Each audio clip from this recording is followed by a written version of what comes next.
She always thought the day she finally stood up for herself would feel like freedom. Instead, it felt like standing at the edge of something very high, with no idea whether there was ground below. Elaine had spent 28 years learning how to disappear inside her own life. She knew how to make herself smaller at the dinner table when her father's mood shifted. She knew which floorboards creaked near his study, and how to avoid them after 10 at night. She knew the exact pitch her mother's voice took on when she was about to pretend she hadn't seen something. These were not skills anyone taught her. They were things she absorbed the way children absorb everything, quietly, completely, without realizing it was happening. Her father, Harold, was not a man who raised his voice often. That was the part people never understood when she tried to explain it later. He didn't scream. He didn't break things. He simply made it clear, in the particular way he had of going still and cold and very precise with his words, that there was a correct way to live and an incorrect way to live, and that Elaine had been put on this earth to do the former. He decided what she studied. He decided where she worked after college, an administrative position at a firm run by one of his old colleagues, 20 minutes from the house she still lived in at 23. He decided, without ever quite saying so out loud, that her life was his to arrange. Her mother, Diane, moved through all of it like a woman in a dream. She cooked. She kept the house. She laughed at Harold's jokes and agreed with his opinions, and never, not once in all the years Elaine could remember, said the word no to him in a way that meant anything. Elaine had wanted to be a physical therapist. She had wanted it since she was 16 and broke her wrist in a fall, and watched the woman who helped her heal do something that looked less like medicine and more like giving someone their body back. She had done the research, applied to 2 programs in secret, gotten into one. The letter had come on a Tuesday. She'd held it in the driveway for 10 minutes before going inside. Harold had read it without changing his expression. Then he set it down on the kitchen counter, took off his glasses, and looked at her the way he looked at things that had failed to meet expectations. "You're not doing this," he said. "Dad." I said no, Elaine. She had made the mistake of pushing back. She didn't even remember exactly what she said. Something about her own future, her own choices, the fact that she was 23 years old and had every right. She remembered the way the air in the room changed. She remembered her mother at the sink, very still, not turning around. What she remembered most was the sound, the sharp, flat crack of his palm against her cheek, not hard enough to knock her sideways. Hard enough that her vision went white for half a second, and the world rearranged itself into something she didn't recognize. He picked up his glasses and walked out of the kitchen. Her mother turned off the faucet and dried her hands on a dish towel. "He's just worried about you," Diane said. She didn't look at Elaine's face. Elaine stood in the kitchen for a long time after that. She did not cry. She folded the acceptance letter and put it in her coat pocket and went upstairs and sat on the edge of her bed, and something in her went very, very quiet. She stayed for another 6 months. Later, when people asked her why, she never had a clean answer. Part of it was money. Part of it was the formless terror of leaving the only world she had ever known, even a world that hurt her. Part of it was the complicated, embarrassing thing she still felt for her father.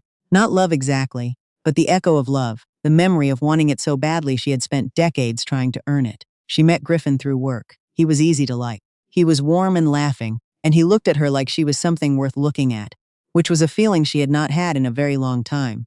They dated for 8 months. He asked her to marry him in a restaurant with cloth napkins and candles, and she said yes, and Harold shook his hand that same evening and told him he was getting a good woman. She moved into Griffin's house on the east side of Columbus. She told herself this was the beginning. She kept telling herself that for about a year. It started small, the way she would later learn these things always do. Griffin didn't like it when she made plans without telling him first. He didn't like certain friends of hers, a woman named Cora from her office, another named Patrice from college. He didn't say don't see them in those exact words. He found other ways to make it inconvenient until she stopped. He had opinions about how she dressed that he offered as observations. "You're not going to wear that, are you?" Just asking. She found herself doing the old calculations, the floorboard math, how to move through a space without triggering something. Then she got pregnant. She had felt, when the test came back positive, a wild surge of something she couldn't name. Complicated joy, terror, a sudden animal certainty that she was not going to let this child learn what she had learned. She carried that feeling around like a secret for 2 days before telling Griffin. He was pleased. He was attentive for a while. Then, somewhere around her 7th month, something shifted and she couldn't say exactly what. He started coming home later. He started taking his phone to another room. He started looking at her the way people look at furniture they've grown tired of. Their daughter was born on a Thursday in April. They named her May. She had a full head of dark hair and a way of looking at Elaine from the first hours of her life that felt less like a newborn's unfocused gaze and more like recognition. Like, there you are. Elaine held her daughter that night and understood, in a way that settled down through her bones, that something had to change. She didn't know what. She didn't know how, but she knew. Griffin made it easier than she expected in the end, not intentionally. He simply stopped hiding things with any real effort. She found out about the other woman on a Sunday afternoon when May was 9 months old, and the strange thing was that what she felt first was not grief, it was clarity. A sudden, almost physical sensation of a door swinging open. She called her mother. She was not sure why, old instinct maybe, or some remaining hope.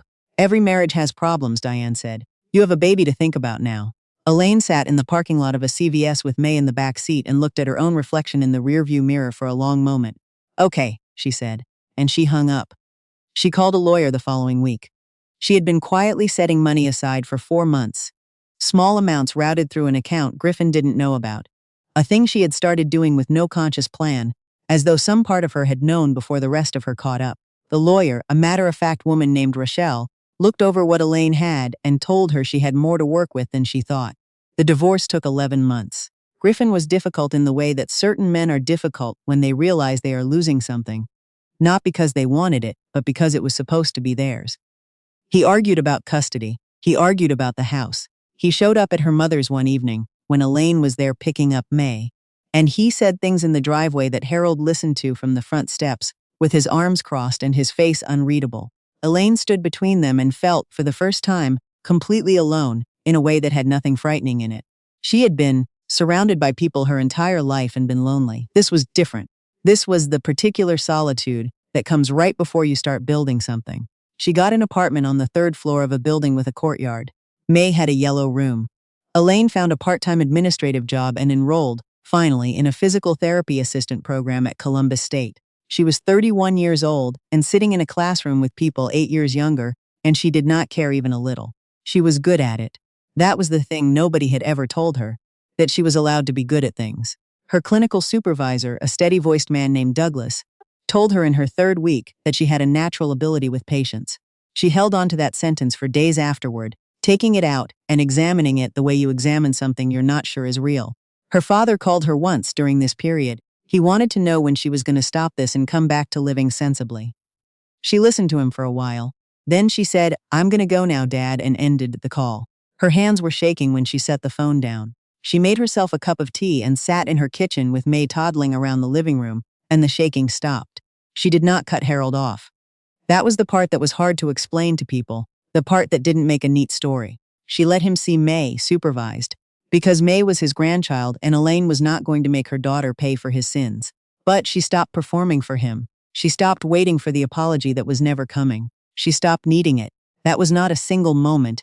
It was more like a slow cellular process, something that happened over months without her noticing until one day she realized it was done. Diane called more often than Harold did. She seemed in those calls to be edging towards something she couldn't quite reach. She asked questions about the program, about May, about whether Elaine was eating enough.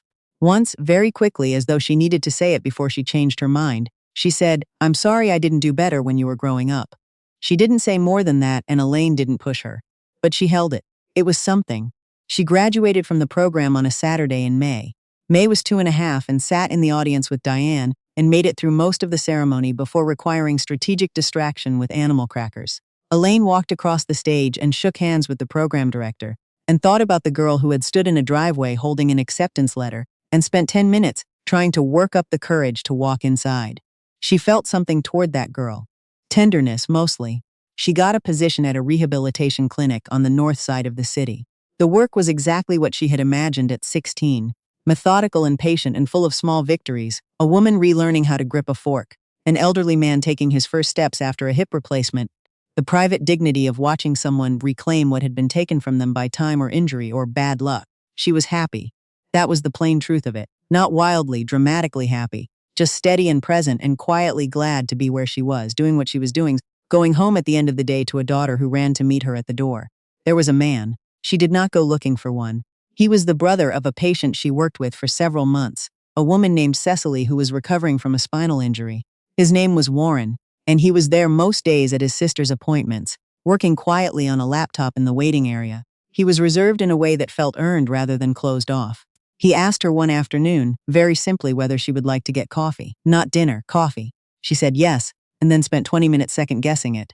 Then she went. He was not a complicated person. He was kind in the way that some people are simply kind, not as a strategy or a front, but as a baseline orientation toward the world. He listened when she talked. He told her about his own life honestly, including the parts that weren't impressive. He did not try to manage her. On their third time seeing each other, she mentioned May, watching his face for the things she had come to watch for in men, and his expression didn't shift at all in any of the ways she'd been bracing for. He just said, "I'd like to meet her sometime if you ever feel ready for that." She did not let herself fall fast. She had learned what falling fast cost her. She moved slowly, deliberately, giving herself time to see who he actually was rather than who she hoped he would be. He gave her that time without making her feel like it was a problem. That was the thing that mattered most. They had been seeing each other for 4 months when Griffin called to say he wanted more custody time, that he felt pushed out of May's life, that Elaine was making things unnecessarily difficult. She listened to him calmly and told him to have his attorney call her attorney. She hung up and stood in the kitchen and did not feel the old seizing fear. She felt tired, and then she felt the tiredness pass, and then she made May's lunch. She thought, later that afternoon, about everything that had happened to get her to this particular Tuesday. This kitchen, this apartment, this child asleep on the couch, with a stuffed rabbit tucked under her arm. The years of smallness, the marriage, the driveway in the dark, the acceptance letter folded in her coat pocket. She had not arrived here by being brave. She had arrived here by being slower to give up than everything that kept telling her to. By choosing again and again in small invisible ways, the version of herself who was still trying. May woke up from her nap and came into the kitchen dragging the rabbit by one ear, and she looked up at Elaine with her father's eyes and her grandmother Diane's stubborn mouth and something else that was entirely her own. "Hungry," May said. "I know," Elaine told her. "Me too." She opened the refrigerator and started making dinner, and the afternoon light came through the kitchen window the way it always did at that hour, and it was ordinary, and it was enough, and it was, without any question, hers.